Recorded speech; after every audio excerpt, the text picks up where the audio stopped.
Dimples. At nagbabalik po ang Good Morning Kapatid. Sabi nga ng iba, ang ang isa na yata sa pinakamahirap na gawin. Tulad na lamang po ng nararamdaman ng ating letter sender ngayong umaga dito sa Dear Dimples. Ang sabi niya, Dear Dimples, magandang umaga Ate Dimples. Bunso po ako sa 4 na magkakapatid. Masaya at simple lang ang aming pamilya at pamumuhay.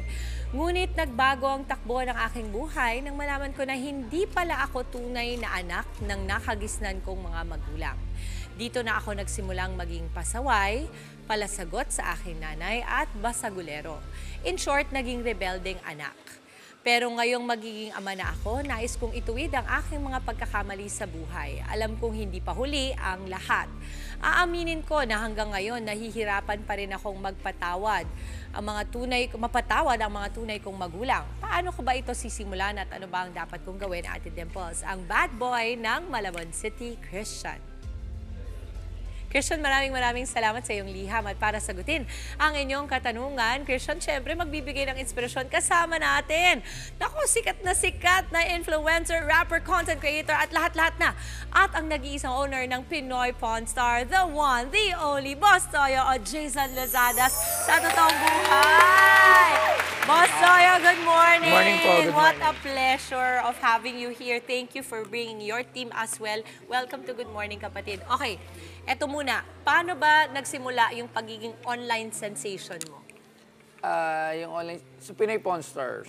Tapos, mga 5 months, yung show dire-diretso na. Tapos dumating yung isang nagbenta, yung kay Magalona, kay Idol. Tapos yun yung nagkatapot sa akin na mas lalong makilala yung Pinoy Pawn Stars. That's right. So for Pinoy Pawn Stars, ano ba yung naging inspirasyon mo because of this?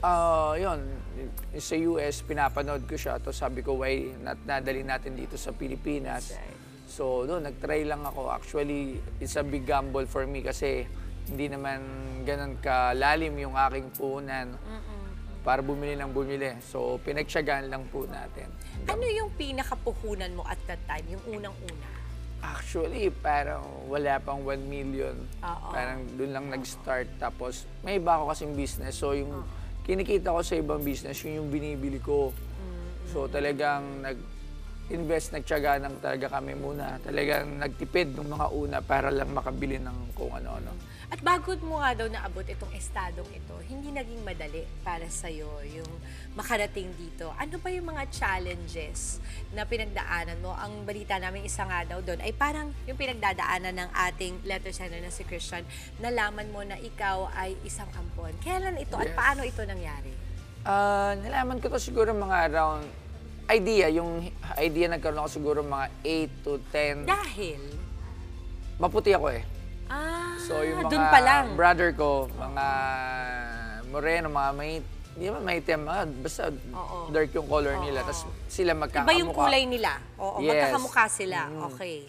Tapos mga kansyaw ng kalaro, ng mga neighbor namin na bata, kalaro ko, ampon, niloloko-loko. Pero hindi ko naman siya pinapansin kasi wala naman ako nakikita na iba na paikitungo sa akin dun sa family ko.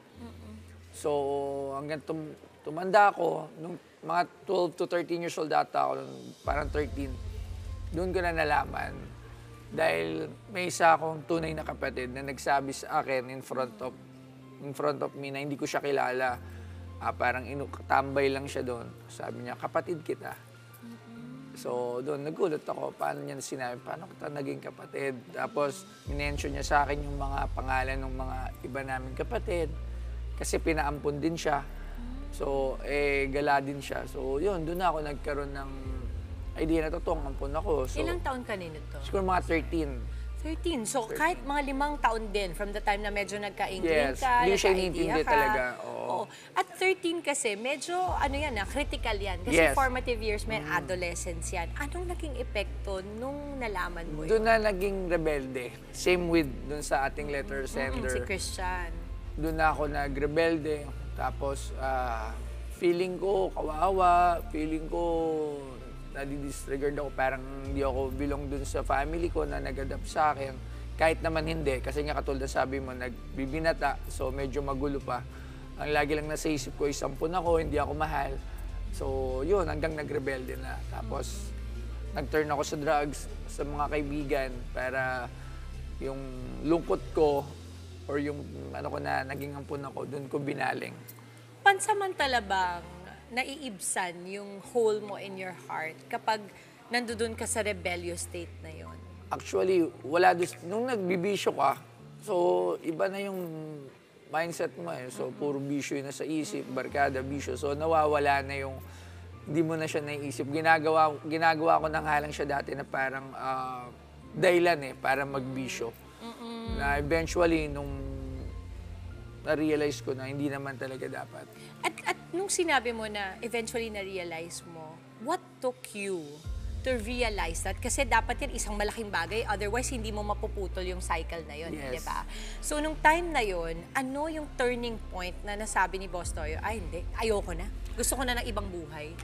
Nung medyo nagkaroon kami ng problem sa family namin sa financial kasi na-scam si mami ko at si daddy ko that time. So, naghirap. Tapos, kakalabas ko lang ng rehab. Tapos, bisyo ulit. Actually, ilang beses ako na rehab eh, di ba? Ayan, mga tropa ko. Wala na yan, patay na yan. So, na-rehab. Pagkatapos rehab, drugs ulit. Oo. Tapos, wala lang mapuntahan kasi wala na rin pera sa family ko. Yung umampun sa akin because na-scam.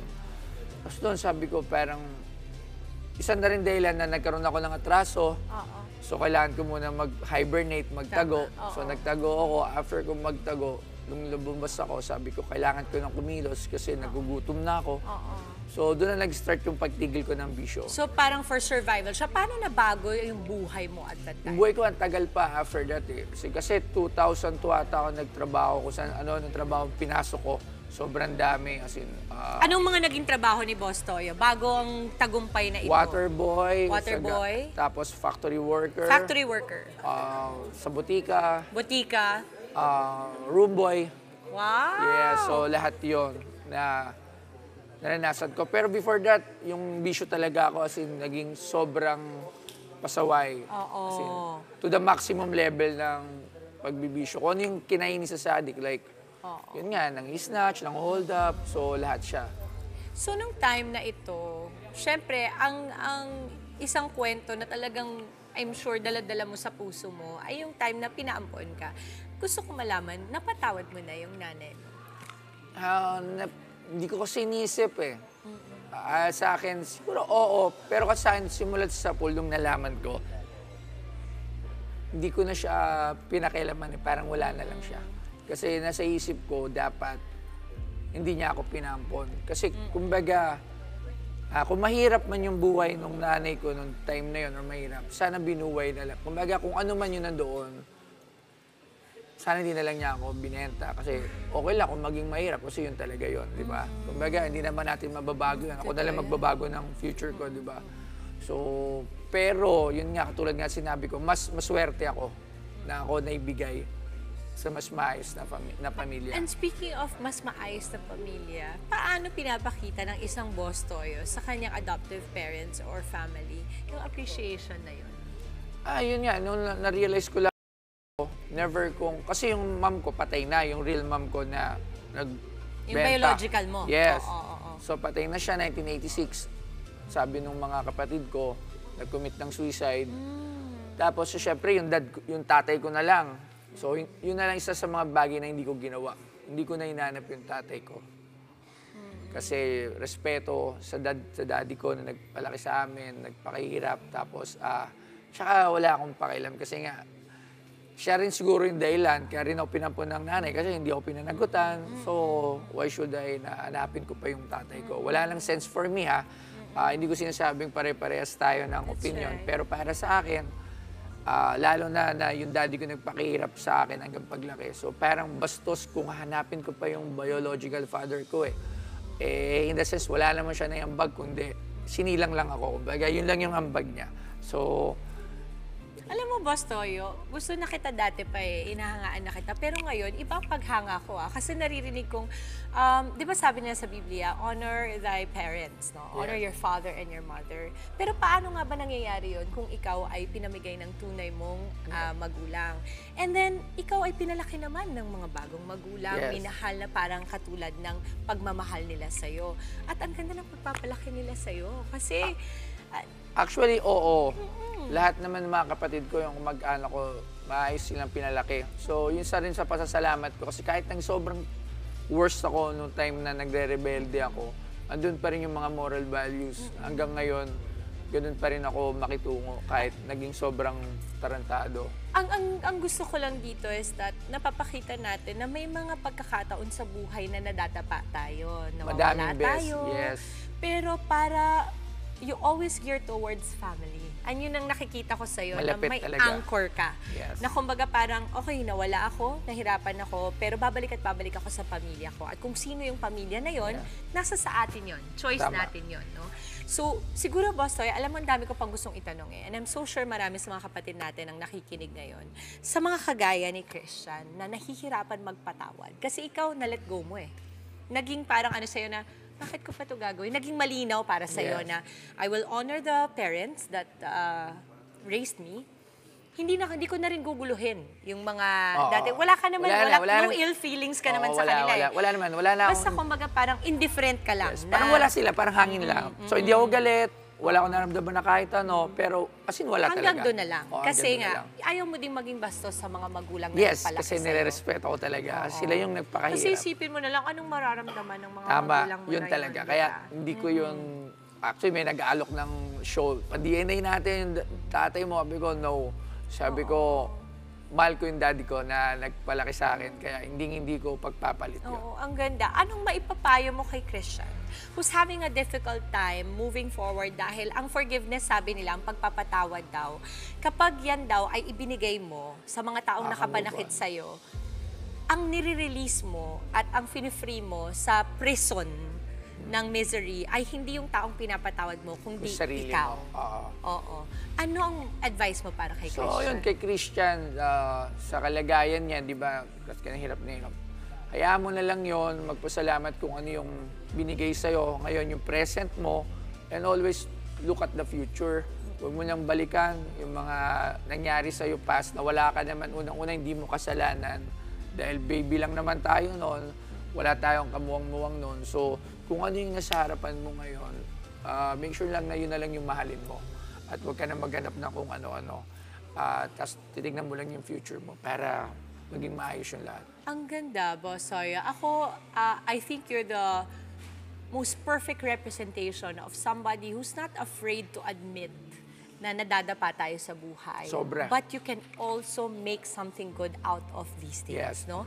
As long as you honor your family, Yes. appreciate the family who loves you, at kung sino yung hindi nagmamahal sa'yo, wag na. Yes. Hindi kailangan magalit. Oo. Parang sa mga bashers sa mga social media. Ako, nabubuhay ako not for the mga nagbabash. Wala akong pakialam eh. Nandun ako para sa mga sumusuporta sa akin. Binabalik ko yung suporta nila. So yung mga, kasi kahit anong gawin mo, pag ayaw sa'yo ng tao, ayaw nila. So huwag mo lang pag-aksayan ng effort yan. So ang bigyan mo ng halaga yung mga taong nagmamahal sa'yo tsaka nag-care yun. Ang ganda. Maraming salamat, Boss Toya. At gusto kong tapusin tong usapan na to na ang sinasabi ng asawa ko, dahil ako nag-artista 30 years na eh. Ang lagi niyang sinasabi, ang tunay na makakakilala sa'yo ay yung mga taong kasama mo sa bahay mo. Yes. So sila lang ang pinaka-importanting makakakita ng tunay na ikaw. So Totoo. kahit anong ingay ang marinig mo sa labas, ang importante, pag tinignan ka ng mga taong mahal mo sa buhay, ang nakikita nila ay ang tunay na ikaw. So Yes. maraming salamat. Maraming salamat. Oh, so thank you and good luck. Let's invite everybody because I know you're opening up something soon. Opo. So yun, ini-invite ko kayo syempre to follow and manood lagi ng Pinoy Pawn Star at malapit na maging open for public this coming siguro second week of May. Tayo na yung bago kong museum. So yun din, abangan nyo din yung aking, mamaya may press con nga ako sa bagong venture from, nagtayo ako ng band. Wow. So yes, yung Alagad ni Pepe. So abangan nyo yung first single namin. And abangan nyo pa yung marami pang para kay Boss Torch. Ayun, sa mga kageng-geng ko dyan, ayan. Kamusta kayo mga kageng-geng sa aking movement? Yan, thank you very much. I love it. Bibisita ako doon sa Bagawang Tsaka kay Loves Joy, ayan, batiin ko sa mga yes, misis ko. go ahead. Hi, Loves Joy. So, gising ka dyan. Tsaka syempre sa baby namin, kaya Puji. At sa mga iba pong baby. Ayan. Oh, naku. Maraming salamat. Yes, And po. thank you for showing us how to honor family. Yes, ma'am. More than anything. Maraming salamat. At abangan pa po ang mga susunod pang kwento ng inspirasyon, pangarap at laban sa buhay dito lamang po sa Dear Dimples. Mga kapatid, Dimples Romana po, kumpletuhin ang inyong umaga ng mga kwentong puno ng inspirasyon. Salubungin po ang bawat araw ng may ngiti at pag-asa. Kaya't mag-subscribe na po at mag-follow na sa aming social media pages ng News 5.